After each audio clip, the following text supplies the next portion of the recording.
ऐसी car company के बारे में बात करेंगे जिसने भारत में करीब 30 सालों तक राज किया और इस कार को रखना एक समय लोगों के लिए इज्जत की बात हुआ करती थी। जिस कार कंपनी की मैं बात कर रहा हूँ उसका नाम है हिंदुस्तान एम्बेसडर, जिसे कि इसके शानदार लुक्स और परफॉर्मेंस की वजह से किंग ऑफ इंडियन रोड्स भी कहा जाता है। और दोस्तों, यह कार लोगों के लिए एक कार कम और एहसास ज्यादा हुआ करती थी।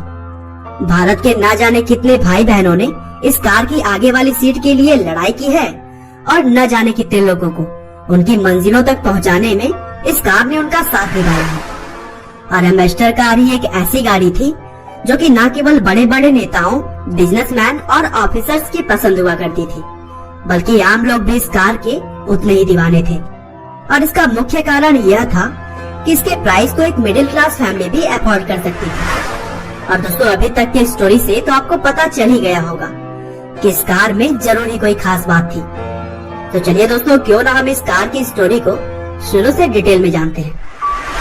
तो दोस्तों, इस कहानी की शुरुआत होती है आज से करीब 62 साल पहले से, जब 1956 में हिंदुस्तान मोटर्स ने ब्रिटिश मोटर कारपोरेशन से उनके 2 कार्स मॉरिस ऑक्सफोर्ड सीरीज 1 और सीरीज 2 के कार बनाने का लाइसेंस ले लिया और फिर अपनी कार हिंदुस्तान 10 और लैंडमास्टर बनाई।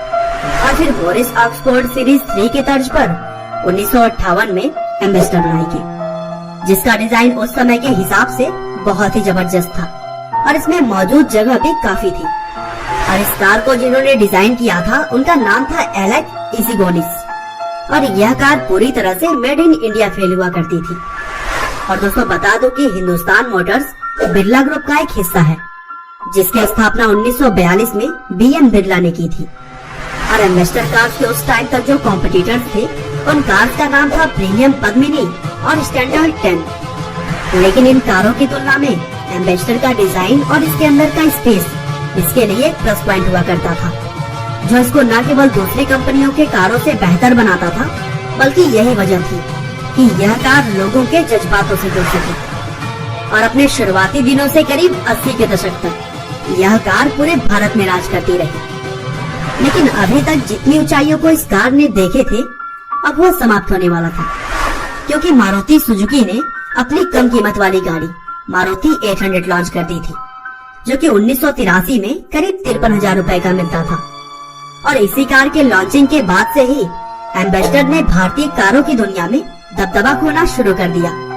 और इसी तरह से आगे चलकर 90 का दशक एम्बेसडर कार्स के लिए और भी बुरा साबित हुआ, क्योंकि देश विदेश की बड़ी बड़ी कंपनियां भारत में आने शुरू हो गई थी।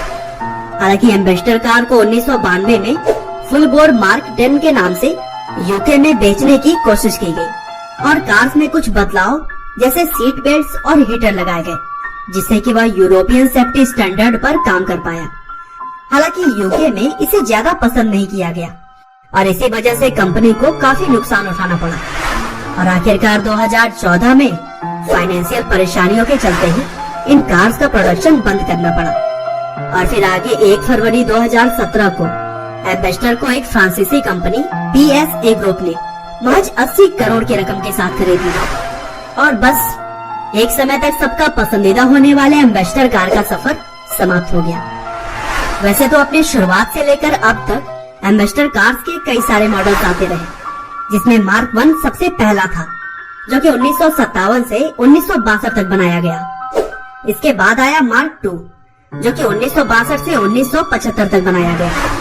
कार की तीसरी जनरेशन मार्क 3 1975 से लेकर 1979 तक बाजार में रही। और फिर मार्क 4 या फिर कह लीजिए कि एम्बेसडर की चौथी जनरेशन 1979 से 1990 तक बनी रही। और फिर 5वें जनरेशन के तौर पर एम्बेसडर नोवा आई, यह 1990 से 1999 तक बाजार में थी।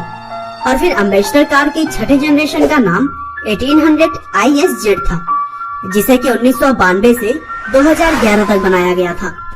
इसी बीच एम्बेसडर एविगो नाम से भी एक कार लॉन्च की गई थी, जिसे कि बाजार में वापसी के लिए हिंदुस्तान मोटर्स ने एक स्ट्रैटेजी के तहत लॉन्च किया था। लेकिन यह कार भी कंपनी को बचाने में नाकाम रही। और फिर 2013 में एम्बेसडर का आखिरी मॉडल लॉन्च किया गया, जिसका नाम था एम्बेसडर एनकॉर। यह कार BS4 मानकों पर आधारित थी लेकिन इतने प्रयासों के बाद भी हिंदुस्तान मोटर्स की एम्बेसडर वापसी नहीं कर सकी। और शायद इस कार के वापसी न कर पाने की यह भी वजह थी कि इसने अपने ट्रेडिशनल डिजाइन को कभी भी नहीं छोड़ा और दूसरी कार कंपनीज लोगों के दिमाग को पढ़ते हुए समय के साथ साथ आगे बढ़ती रही और अपने डिजाइन में बदलाव करते हुए लोगों के मन को भाती रही। बहरहाल कुछ भी हो, एम्बेसडर कार की जगह हमारे दिलों में हमेशा रहेगी और किंग ऑफ इंडियन रोड्स तो हमेशा से ही इसी के साथ जोड़ा जाएगा। उम्मीद है कि आपको एम्बेसडर की यह स्टोरी जरूर पसंद आई होगी। आपका बहुमूल्य समय देने के लिए बहुत बहुत धन्यवाद।